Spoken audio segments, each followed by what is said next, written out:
నమస్కారం. పురాణ శ్రవణం అనే కార్యక్రమానికి స్వాగతం సుస్వాగతం. ముందుగా విఘ్నేశ్వర ప్రార్థన.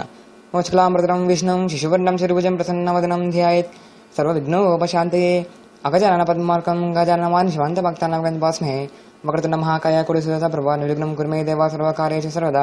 ఓం మహాగణాధిపతే నమః మహాగణాధిపతే నమః మహాగణాధిపతే నమః.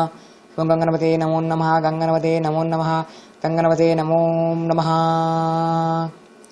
మరి నేటి పురాణ శ్రవణం కార్యక్రమంలో ముందుగా బబ్బీ భక్తి ప్రేక్షకులందరికీ వినాయక నవరాత్రి శుభాకాంక్షలు.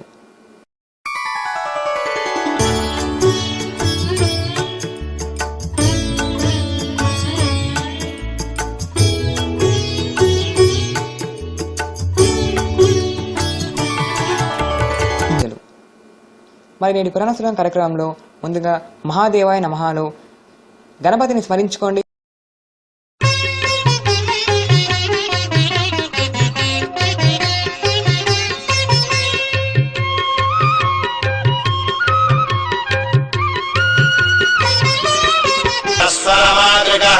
షోడశాంతపదావాసః షోడశేందుకళాత్మకః సప్తసప్తదశే సప్తదశః సప్తదశాక్షరः అష్టాదశద్వీపపతిరష్టాదశ పురాణకృత్ అష్టాదశౌషధిస్రష్టా అష్టాదశమునిస్మృతः అష్టాదశలిపివ్యష్టి సమష్టిజ్ఞానకోవిదः ఏకవింశః పుమాన్యేకవింశత్యంగులిపల్లవः చతుర్వింశతితత్వాత్మా పంచవింశాఖ్యపూరుషः సప్తవింశతితాలేశः సప్తవింశతియోగకృత్ ద్వాత్రింశద్భైరవాధీశశ్చతుస్త్రింశన్మహాక్రతः షట్త్రింశత్తత్వసంభూతిరష్టత్రింశత్కశాతనుः నవదేకోనపञ्चाशन्मरुद्वर्गनिरर्गलः पञ्चाशदक्षरश्रेणिः पञ्चाशद्रुद्रविग्रहः पञ्चाशद्विष्णुशक्तिशः पञ्चाशन्मातृकालयः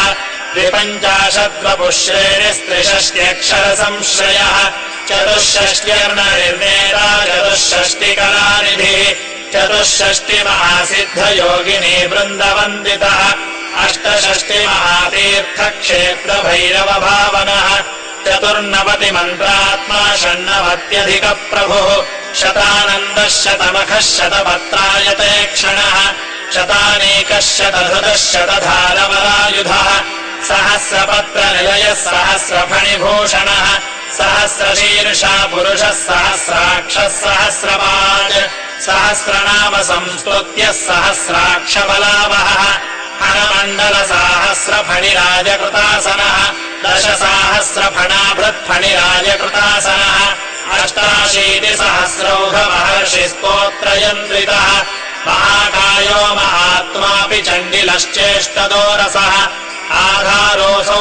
మనం స్మరించుకున్నారు కదండి. మరి ఇంకెందుకు ఆలస్యం? శివనాంతర్గత గణపతి కథను తెలుసుకున్నాం కదండి. అదే తెలిసేసుకుందాం. దూసుకు వెళ్ళిపోయింది. బాలకుడి శిరస్సు కోసుకొని తిరిగి వచ్చి త్రిపురాంతకుడి కరాల నలంకరించింది. గడగడలాడిపోయింది లోకం. కొడుకు వంటి వాడి చావుకి కుతకుతలాడిపోయింది. కొండచూలి శివుడే సరాసరి యుద్ధానికి దిగగా లేనిది తన రంగప్రవేశం చేసే తప్పే ఉంది అనుకుంది.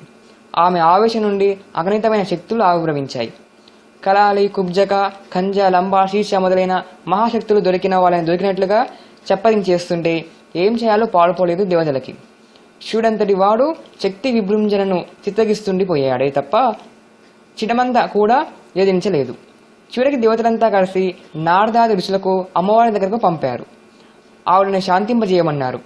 నారదాది మునీంద్ర బృందాలు చేసిన స్తోత్రాలతో రవ్వంత శాంతించింది రాజేశ్వరి.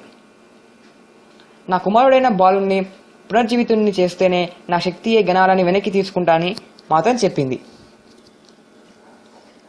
పర్వతమ్మ చెప్పినట్లు చేయడం ఫలక్షాడుంతటి వాడికి తప్పలేదు.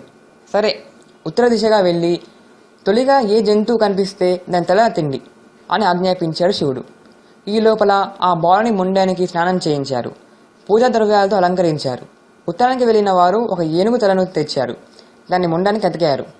హే శివ, ఏ నీ తేజస్సు వల్ల మేమందరం జీవులుగా ప్రతిబింబిస్తున్నామో ఆ నీ తేజస్సు వల్ల మేమందరం జీవులుగా ప్రతిబింబిస్తున్నామో ఆ నీ తేజస్సు ఈ బాలునికి కలేపర ముందు కూడా ప్రవేశించుగాక అని ప్రార్థించారు.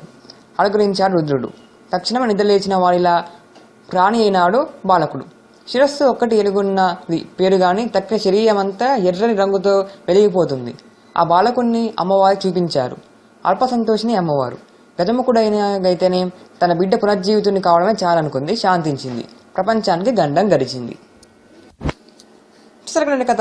మా తర్వాత కార్యక్రమంలో మరి ఆ తర్వాత ఏమైంది, అలాగే శ్రీ వినాయక గణాధిపతి పట్టాభిషేకం కథను తెలుసుకుందాం.